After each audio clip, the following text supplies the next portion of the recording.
বিয়ের আগে এরকম যে কত মাছের মাথার ডাল খেয়েছি, আর এখন বিয়ের পরে সারাক্ষণ বউ আমার মাথা চিবোচ্ছে। তাই বললাম, দেখ ভাই, বাজার থেকে মাছের মাথা এনে দিচ্ছি, সুন্দর করে সোনামুখ ডাল দিয়ে মাছের মাথাটা দিয়ে রান্না করে মাথাটা চিবো, প্লিজ আমার মাথাটা চিবিও না।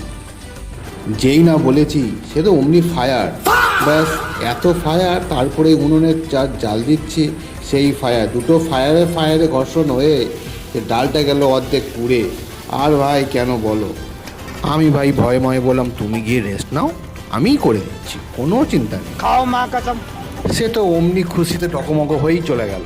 আমি ভাই কি করব, স্যাট করে ভিরিন্ডি জঙ্গল থেকে আমার অন্তরাত্মাকে ধরে নিয়ে এলাম। বললাম, "বস, এই রান্নাটা করে দিয়ে আমার বউয়ের মনটা জুগিয়ে দিয়েই তবেই কিন্তু তুই ভিরিন্ডি জঙ্গলে ফিরবি, না হলে কিন্তু তুই ফিরবি না, এই তোকে আমি বেঁধে রাখবো।"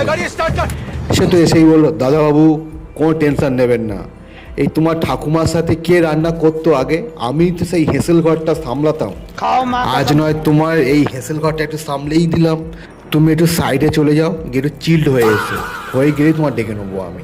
দাদাবাবু কমপ্লিট। ও কি বানিয়েছিস গুরু, এ তো পুরো 8 থেকে 80 আর মা থেকে মাসি, মুখে পড়লেই ফুটবে হাসি।